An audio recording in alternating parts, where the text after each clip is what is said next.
জাতীয় পার্টি ফ্যাসিবাদের দোসর, জাতীয় পার্টি যে অন্যায় করেছে সেই অন্যায়ের ক্ষমা হতে পারে না।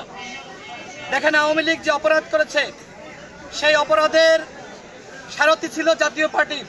সুতরাং আওয়ামী লীগের সাংগঠনিক কার্যক্রম যেহেতু নিষিদ্ধ হয়েছে, আমাদের দলের পক্ষ থেকে আমরা সবসময় জানিয়ে এসেছিলাম জাতীয় পার্টি সহ 14 দলের সাংগঠনিক কার্যক্রম নিষিদ্ধ করতে হবে। আজকে প্রেস সচিব যেটি বলেছে যে জাতীয় পার্টি নির্বাচনে অংশ নিবে কি নিবে না সেটি তাদের বিষয়।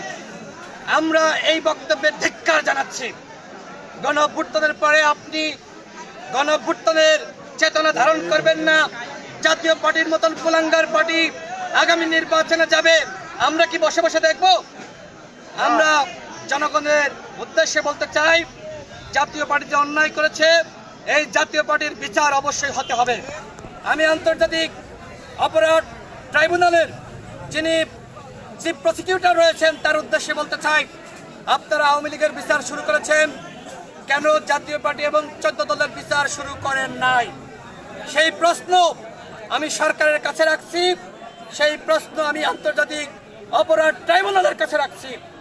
আন্তর্জাতিক অপরাধ ট্রাইব্যুনালে দল হিসেবে আওয়ামী লীগ, জাতীয় পার্টি এবং 14 দলের বিচার হতে হবে এবং আওয়ামী লীগের মধ্যে যারা অন্যায় করেছে, অপরাধ করেছে তাদের বিচার হতে হবে। ব্যক্তির বিচার, দলের বিচার দুটি হতে হবে।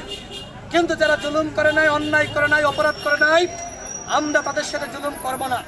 আমাদের স্পষ্ট দাবি, যারা 24-এর দামি নির্বাচনে অংশ নিয়েছে, যারা নির্বাচিত হয়েছে, ওই সকল দামি এমপিরা, আওয়ামী লীগের পদধারী নেতারা, জাতীয় পার্টির নেতারা কোনোভাবেই আগামী নির্বাচনে অংশ নিতে পারবে না। গণ অভ্যুত্থানের পরে অবাধ, সুষ্ঠু, নিরপেক্ষ নির্বাচন যেমনিভাবে হতে হবে তেমনিভাবে ফ্যাসিবাদ মুক্ত নির্বাচন হতে হবে।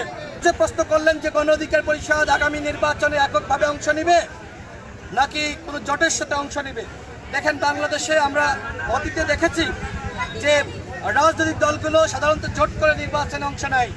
গণ অধিকার পরিষদ এখনো পর্যন্ত 200 আসনের প্রার্থী ঘোষণা করেছে। আমি আমাদের দলের মনোনীত ঝিনাইদহ 2 আসনের প্রার্থী হিসেবে গণসংযোগ করছি, পথসভা করছি, মানুষের কাছে যাচ্ছি। আমাদের আরও অন্যান্য প্রার্থীরা একই কাজ করছে। আমরা 300 আসনের প্রার্থী দিতে চাই, আরও 100 আসনে খুব শীঘ্রই প্রার্থী দেওয়া হবে।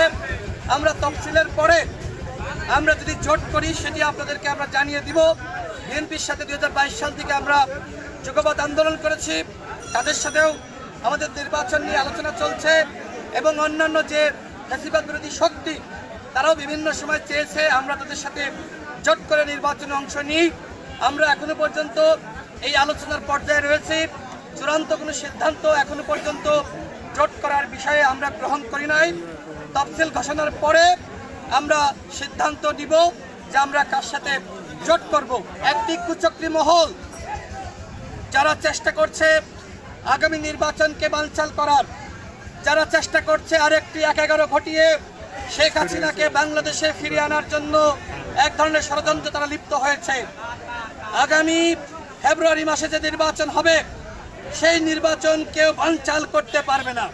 কেউ যদি মনে করে আগামী ফেব্রুয়ারি মাসের নির্বাচন আদালতের মাধ্যমে রায় এনে কিংবা একটি অরাজকতা সৃষ্টি করে বানচাল করে ফেলবে, ভাই আমরা বসে থাকবো না। যারা এই চেষ্টা করবে এদের পিঠের চামড়া থাকবে না। আগামী নির্বাচন হতে হবে, ফেব্রুয়ারি মাসে হতে হবে।